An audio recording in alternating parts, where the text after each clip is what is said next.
other instructions, that is equality, instructions for equality and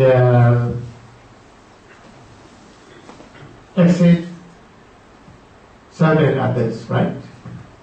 Thinking that you and other beings, we are the same. Wanting happiness and do not want suffering. So we are equal in that. We also want happiness and do not want suffering. The same way the other beings are also, other beings also want happiness and do not want suffering. So we are equal in that. So since we are equal in that, why we should think only for ourselves? Why we shouldn't think for others?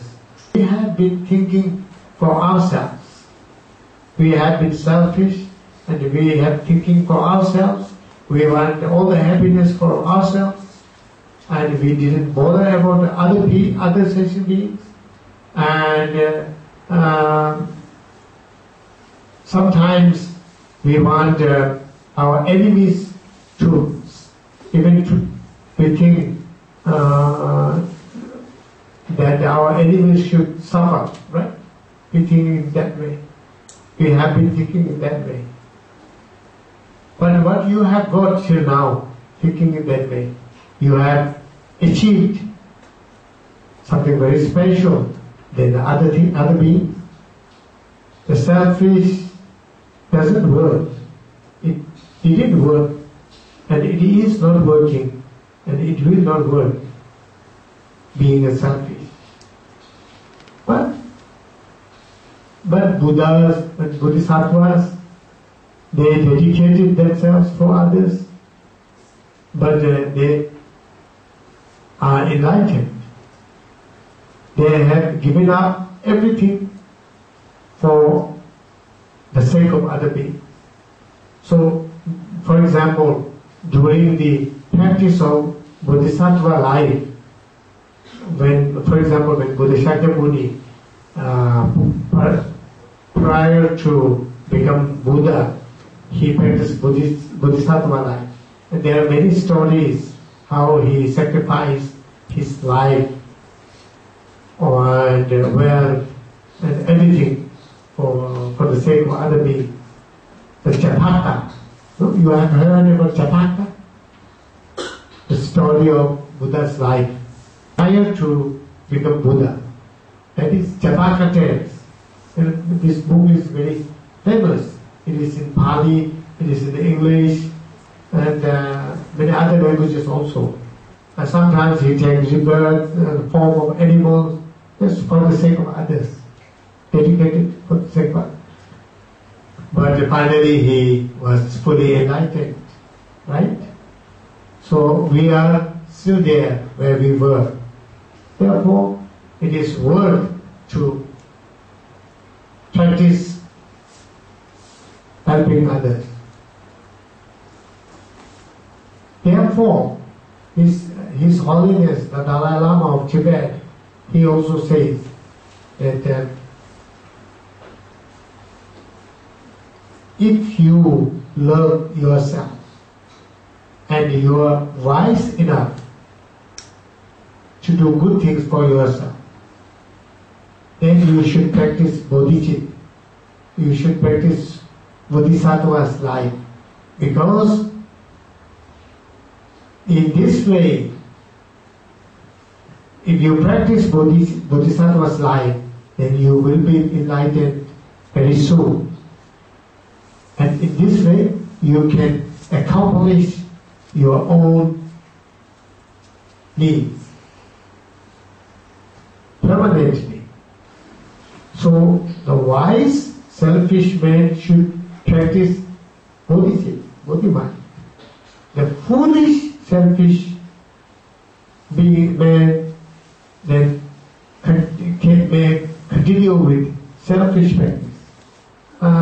We are equal, and we have been very selfish, but it didn't work. Now we must change. So exchange self and others. now we are thinking for ourselves. But exchange yourself and others means you become other beings, and other beings become you. That you cannot be. But the exchange means that you change the attitude. So now you are thinking about yourself only. But then this thought should be changed, transformed into thinking for others. Instead of thinking for yourself, that thought should be transformed into thinking for others. And that is exchange self and others. And then the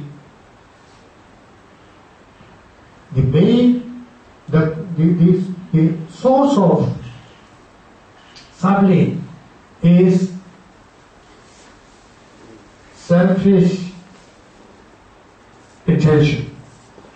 That causes all suffering. Because we have been suffering because of that.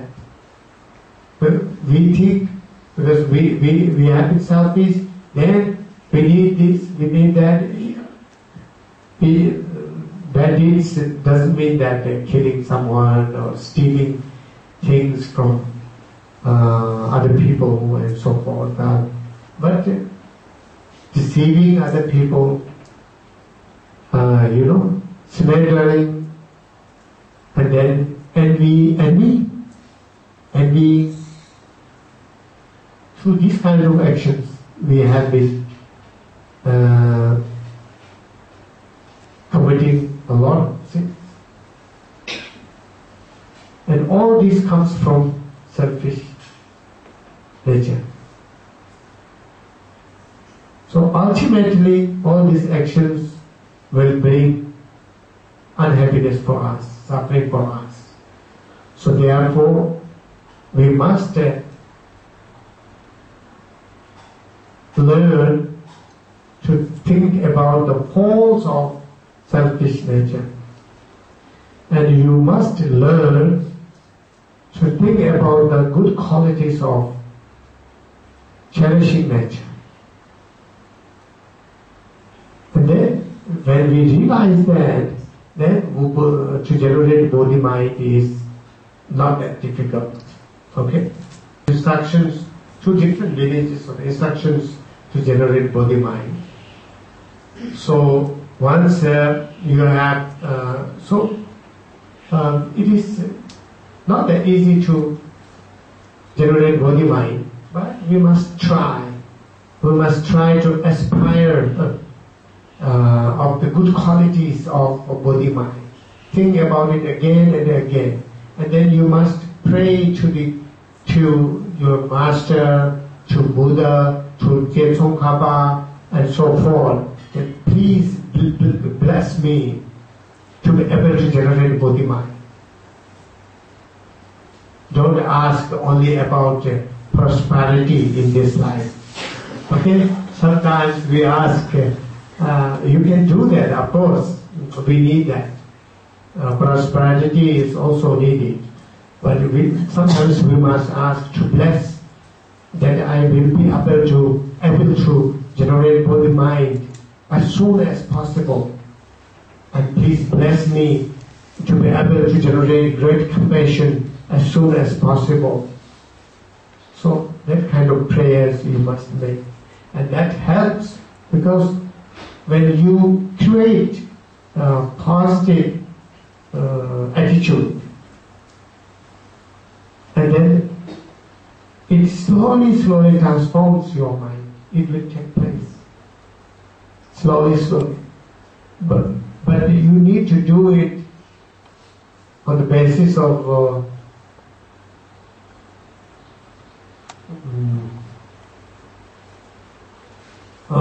daily practice. Every day, it is very important that you should think about bodhimind once or twice. And you can ask to bless you, to be able to generate bodhimind once or twice a day, one in the morning and one in the evening. before going to bed and just after waking up. And that will definitely help you. So even if we will be able to generate bodhimind after 12 years, or after 15 years, after 20 years, once we will be able to generate bodhimind, then our life has been very meaningful.